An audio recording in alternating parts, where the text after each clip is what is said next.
বিসমিল্লাহির রহমানির রহিম। আসসালামু আলাইকুম। আল্লাহর রহমতে আশা করি সবাই ভালো আছেন, সুস্থ আছেন। আমিও ভালো আছি। আজকে আমি ফুলকপি, আলু, রুই মাছের পাতলা ঝোল করে দেখাবো। এজন্য প্রথমে আমি মাছগুলা লবণ হলুদ মেখে নিব। এভাবে আমি মাছগুলাকে লবণ হলুদ মেখে নিলাম। এবার আমি প্যানে 2 টেবিল চামচের মতন সরিষার তেল দিলাম।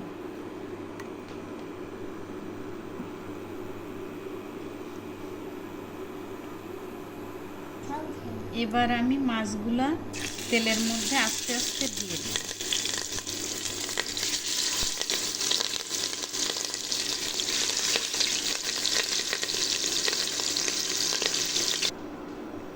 মাছগুলা আমি এভাবে বাদামি কালার করে নিয়েছি। হয়ে গেল আমার মাছ ভাজা। এবার আমি 1 টেবিল চামচ আগে থেকে বাটা পেঁয়াজ দিলাম।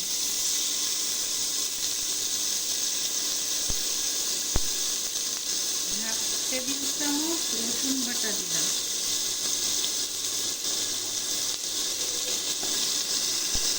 মিডিয়াম সাইজের একটা টমেটো কুচি দিলাম। 8-10 পিস ঝাল দিলাম, কাঁচা ঝাল।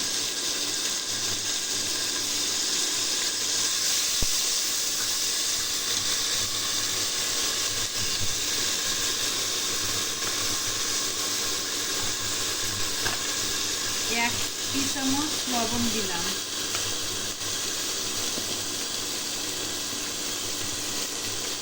1 চামচ হলুদ দিলাম।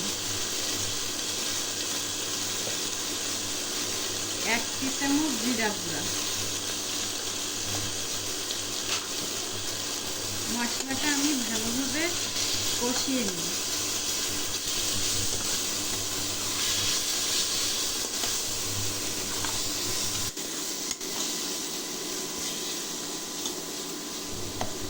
মশলাটা আমি এভাবে একটু কষিয়ে নিলাম। এবার আমি কেটে রাখা ফুলকপি, আলু দিয়ে দিলাম।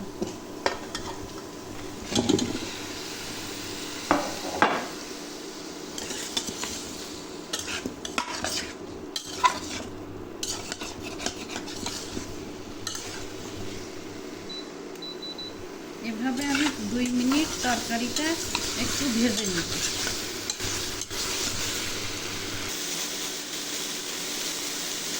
এটা 2 মিনিটের মতো আমি ভেজে নিলাম। এবার আমি এর মধ্যে 3 কাপ পানি দিয়ে দিলাম।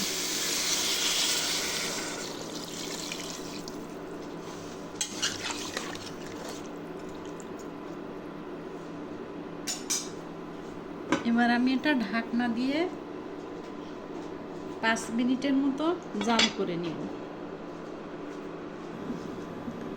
এবার আমি ঢাকনাটা খুলছি। বলক উঠে গিয়েছে। এবার আমি এর মধ্যে ভেজে রাখা মাছগুলা দিয়ে দিব।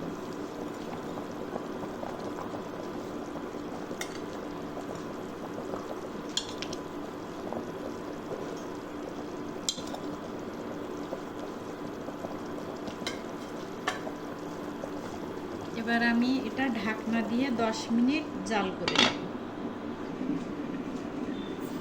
ফিরছি 10 মিনিট পরে।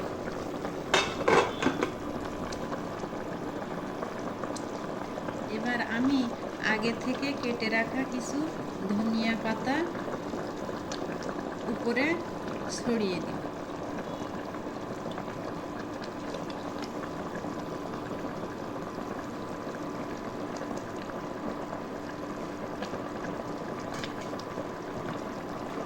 এবার আমি এটা ঢাকা দিয়ে 1 মিনিট জাল করে নিই। 1 মিনিট পরে আমি ঢাকনাটা খুলছি। হয়ে গেছে আমার রুই মাছ দিয়ে আলু ফুলকপির পাতলা ঝোল। এবার আমি এটা নামিয়ে দেখাবো।